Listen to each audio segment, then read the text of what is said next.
You're listening to Talking to Teens, where we speak with leading experts from a variety of disciplines about the art and science of parenting teenagers. I'm your host, Andy Earle. We're here today with Justin Lee talking about how to have more productive disagreements with our teenagers. Have you ever gotten in an argument and thought you made a great point and it didn't actually change their mind?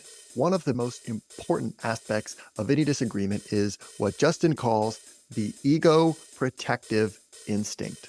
We don't want to go back on our position because we look like an idiot. How can we overcome this and have better disagreements with our teenagers? That's the topic of today's interview. Justin has spent more than 20 years building bridges between liberals and conservatives. He's the founder of the world's largest LGBT Christian advocacy group, and he's the author of the book Talking Across the Divide. Justin's going to share stories and tips with us today on how we can win our teenagers over to our way of thinking. Thank you so much Yes. for coming on the Talking to Teens podcast. Thanks for having me. Happy to be Welcome. here. Yeah, this is really exciting. I've been reading your book, Talking Across the Divide, and really a lot of stuff in here about bridging ideologies and how do we have conversations with people who just are in a totally different ballpark than we are.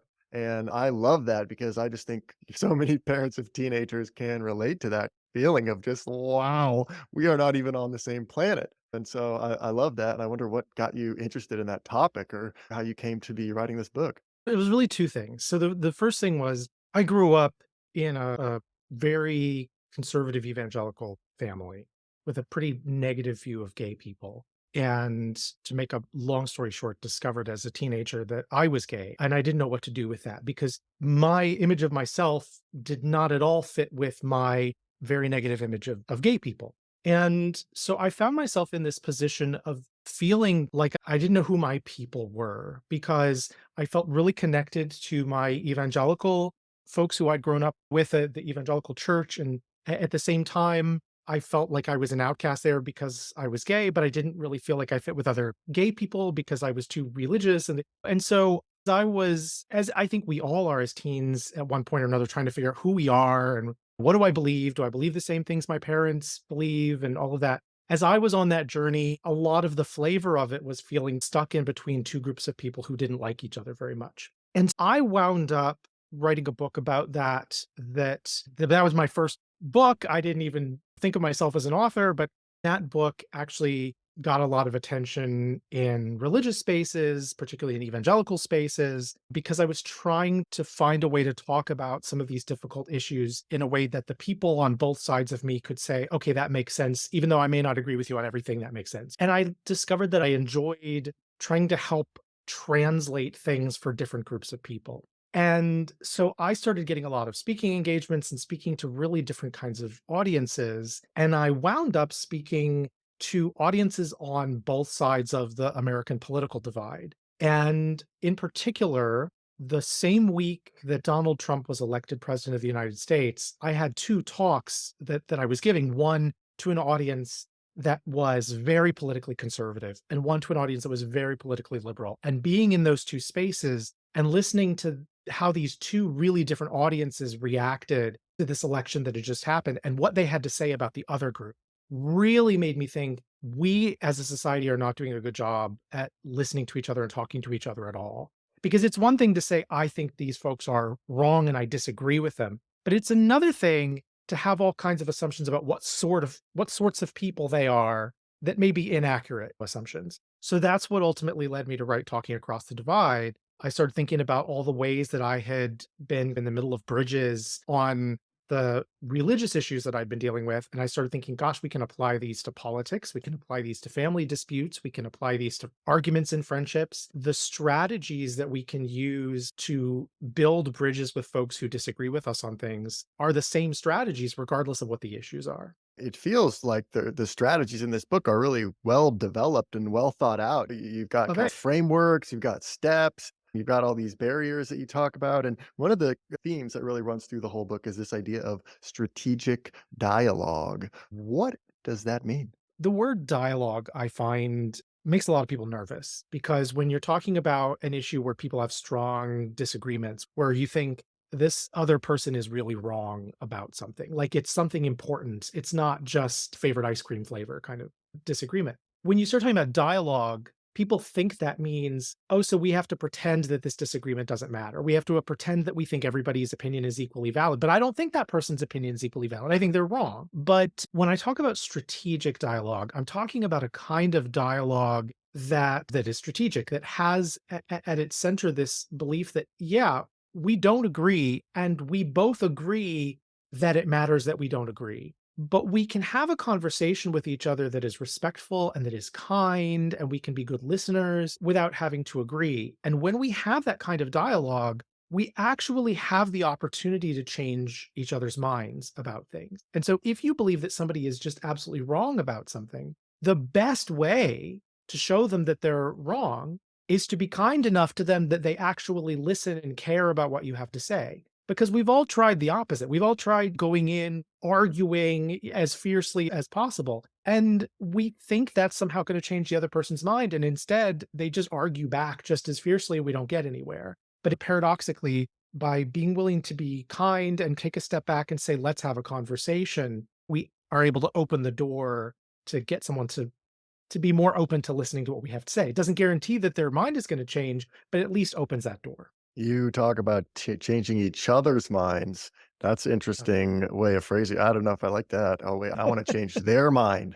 Here's the challenge, right? If you and I disagree on something important, obviously I don't want my mind to change. I want your mind to change. Yeah, of And you want course. my mind to change. And if I say change each other's minds, I realize there are some people who are going to take that as my saying, oh, neither one of us is right. Maybe we're both wrong about some things. And if so, we want to be right. So both of us need to change our minds. Maybe one of us is completely right and the other one's completely wrong. If I'm entirely wrong about whatever this is and you're entirely right, you still have to be willing to put yourself in that kind of vulnerable position of saying, let me listen to you, let me understand where you're coming from, and to encourage me to do the same. We can't both go into this conversation and say, I'm willing to talk to you, but I am not willing to listen to anything you I'm have to not say. moving an inch. I want you to be willing to listen. I need to be willing to listen as well. And it doesn't mean that my mind will necessarily change. It just means I'm saying, look, if there's something I've missed about this, I'm willing to be corrected. And I hope you are as well. And let's both try and get to what's true, whatever that is. So how do you prepare for this? You talk about setting ground rules or getting ready when you're preparing for a strategic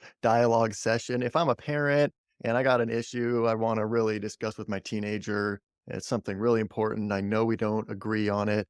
How do I go about just getting in the right atmosphere, getting in the right headspace and setting everything up so I have the best possible chances of changing each other's minds? What you're trying to do is create a space that is the right kind of space for thoughtful dialogue. And you don't want to try to have this difficult conversation with somebody while the TV's on in the background and dinner's going to be ready in 10 minutes and phones are going off and everybody's distracted.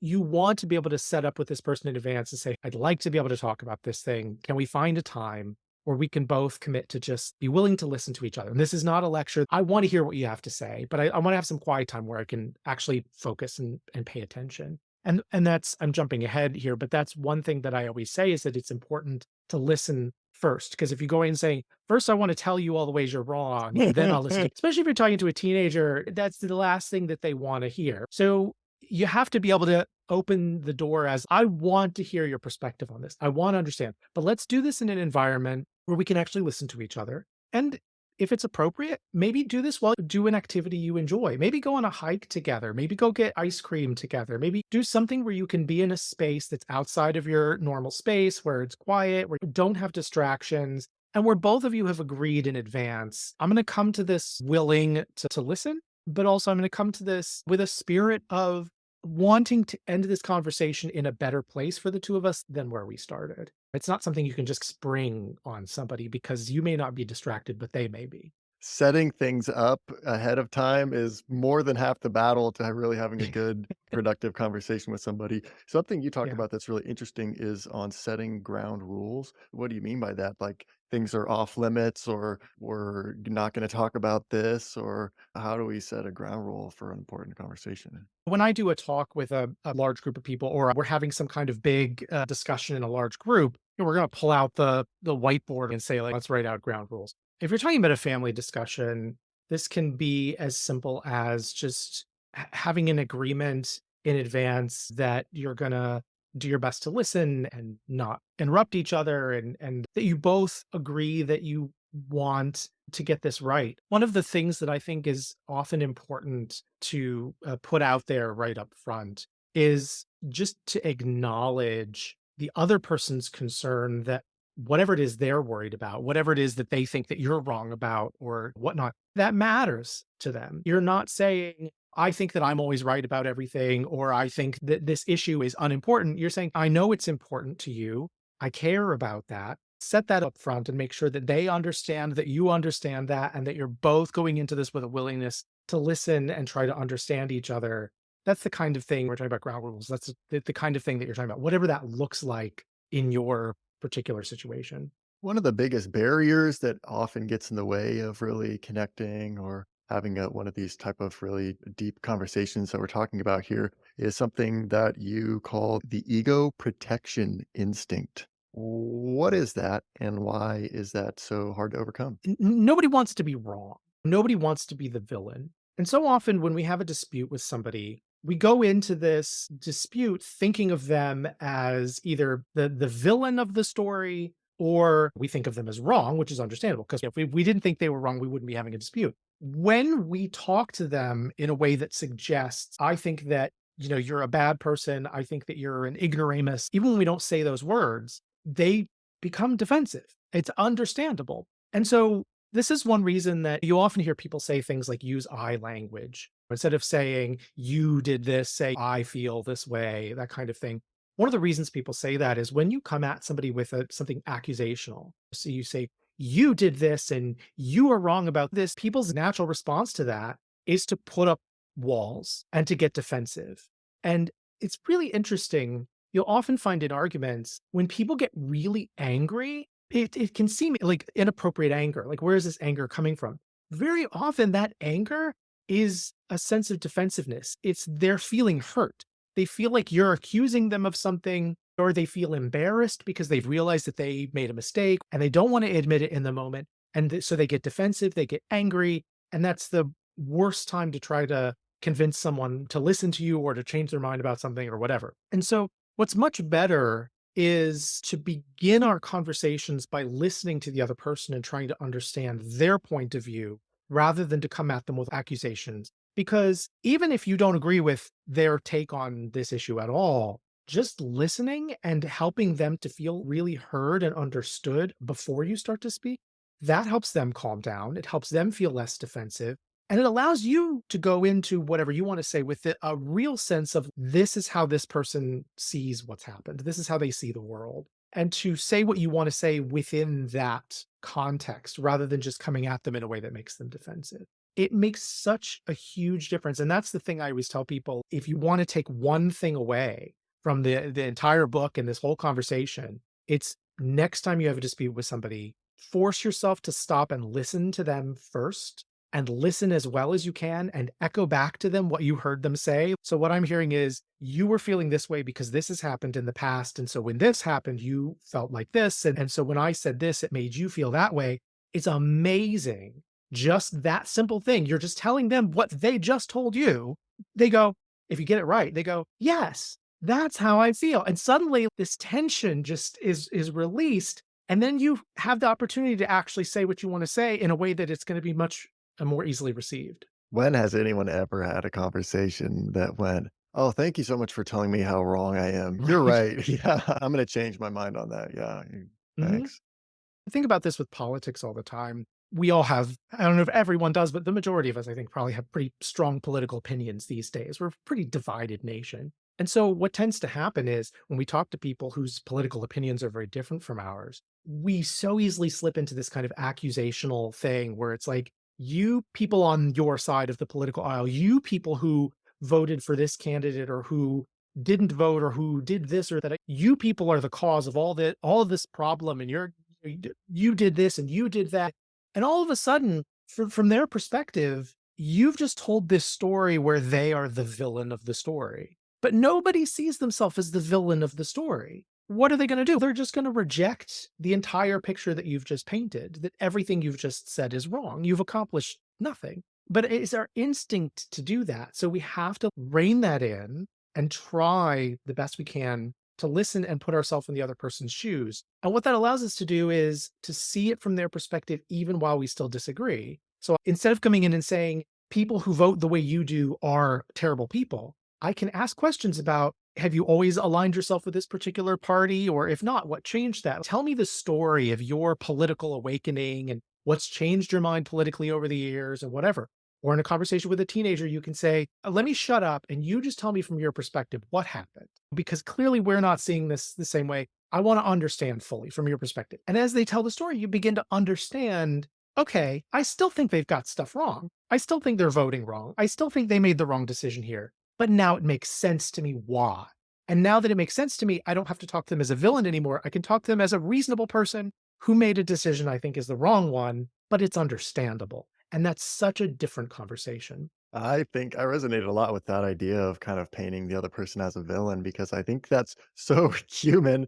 And I hear that so much from parents where it's like you hear them describe their teenager and this kid sounds terrible. They're so ungrateful and not motivated. I've tried everything to get them to behave. And you talk to the kid and they're like, oh, my parents are so annoying. And they, they have this whole narrative about how like the parents are just nagging them and are so unreasonable. And then we recruit our friends to like back us up. Can you believe what my kid did? And then, oh, what a terrible kid you've got. Meanwhile, the kids are like, can you believe how lame my dad is? You talk about being on teams or how we're on different teams. And I really resonate with that because I think we totally do that as parents and teenagers a lot. Is this us versus them mentality. And you talk about something I thought was really interesting about reshuffling the teams or redrawing the team lines. Mm. And I wonder how you do that or how you could strategically do that as a parent. When we attack a person because they're part of a political movement that we disagree with, or they have a particular point of view,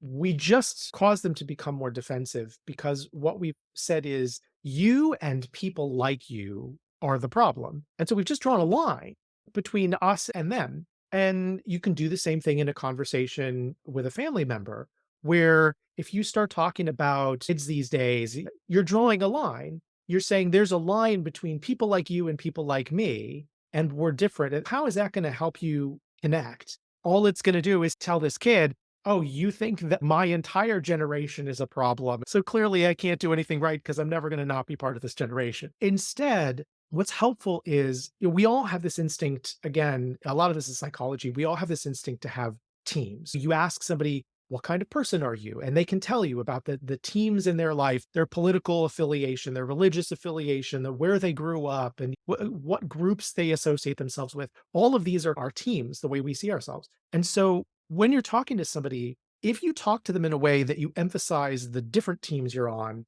you create distance. But if you talk to them in a way where you emphasize your shared teams, then you create connection. And so rather than saying, oh, this is an issue between my generation and your generation, you can talk about, as a family, this is who we've always been.